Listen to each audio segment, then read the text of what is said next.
दी deep dive में आपका स्वागत है। आज हम उन स्रोतों की गहराई में जा रहे हैं जो हमारे एक श्रोता ने भेजे हैं। वो समझना चाहती थी कि अपने बिजनेस में एआई का इस्तेमाल करके मुनाफा कैसे बढ़ाया जाए।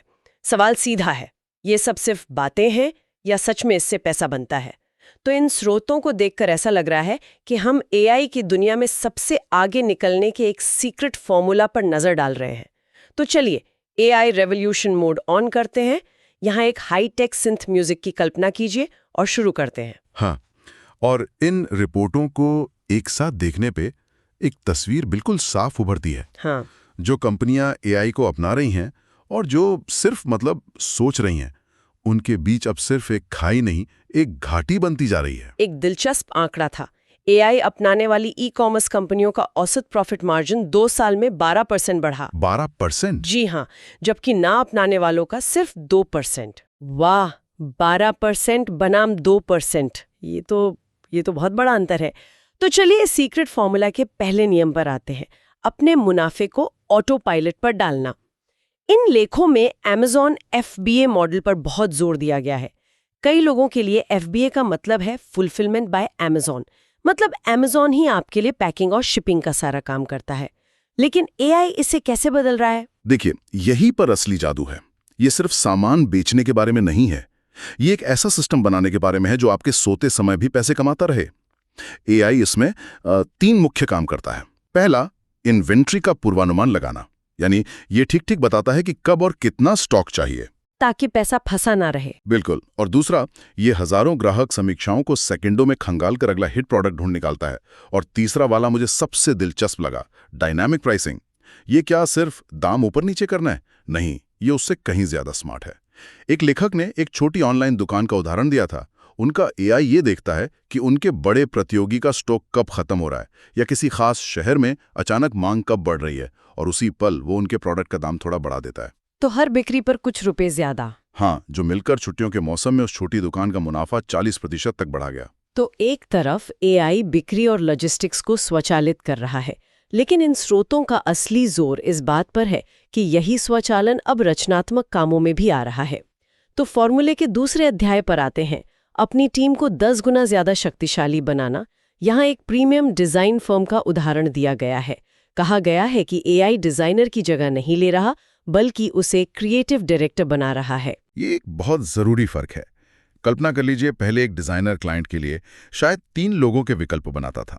अब वो एआई को 30 आइडिया बनाने को कहता है और फिर अपनी विशेषज्ञता का इस्तेमाल करके उनमें से सबसे अच्छे 3 को चुनकर और बेहतर बनाता है। तो समय उतना ही लगा, लेकिन आइडिया और विकल्पों की संख्या 10 गुना बढ़ गई। एकदम। इससे एक छोटी फर्म भी बड़े क्लाइंट्स का काम आसानी से संभाल सकती है। लेकिन क्या ये सच में क्रिएटिव डायरेक्टर की भूमिका है, या बस एक फैंसी शब्द है ये छिपाने के लिए कि एआई अब असल रचनात्मक काम कर रहा है और इंसान सिर्फ उसे निर्देश दे रहा है? एक वैध चिंता है जिसका जिक्र कुछ लेखकों ने किया है। उनका तर्क है कि ये इस पर निर्भर करता है कि आप इसे कैसे देखते हैं। क्या एक फिल्म डायरेक्टर कम रचनात्मक है क्योंकि वो कैमरा खुद नहीं चलाता? एआई यहाँ एक टूल है, एक बहुत शक्तिशाली टूल, जो बाहरी भरकम काम करता है ताकि इंसान का ध्यान बड़ी तस्वीर पर, यानी रणनीति और क्लाइंट की जरूरतों को समझने पर केंद्रित हो सके। ठीक है, तो जब ये सब इतना शक्तिशाली है, तो इन लेखों से एक बात साफ है, रफ्तार ही सब कुछ है। ग्राहक पूछताछ, बिलिंग, सीआरएम जैसे सभी सामान्य कामों में से 80% को तुरंत स्वचालित कर देना चाहिए। जो अभी ये करेगा, भविष्य उसी का है। रुकिए, पर हम कैसे को नजरअंदाज नहीं कर सकते। एक साम्राज्य कमजोर नींव पर नहीं बनाया जा सकता। एक लेखक का तर्क है कि अगर ग्राहक आपके एआई सिस्टम पर भरोसा ही नहीं करता, तो पूरी प्रणाली ढह जाएगी। लेकिन अगर कोई एक नैतिक ढांचा बनाने में महीना लगा देगा, तो बाजार तो उसके हाथ से निकल जाएगा ना। पर देखिए, पारदर्शिता और ये सुनिश्चित करना कि एआई पक्षपाती नतीजे ना दे, बेहद जरूरी है। ये तो परफेक्शन के चक्कर में मौका गंवाने जैसा नहीं है। नहीं, ये रफ्तार और विश्वास के बीच एक संतुलन बनाने की बात है। मुद्दा धीरे चलने का नहीं, बल्कि स्मार्ट तरीके से तेजी से चलने का है। विश्वास बनाने वाले छोटे छोटे कदम, जैसे ग्राहकों को ये बताना कि वे एक बॉट से बात कर रहे हैं, असल में अपनाने की प्रक्रिया को तेज करते हैं। बिना विश्वास के रफ्तार एक अंधी दौड़ है जो दीवार से टकरा कर ही खत्म होती है।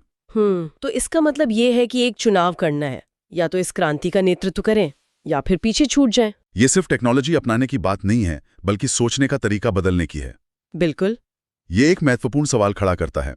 इन सभी स्रोतों में सामान्य कामों को स्वचालित करने और इंसानी भूमिकाओं को बेहतर बनाने की बात की गई है। तो श्रोताओं के सोचने के लिए एक विचार छोड़ जाते हैं।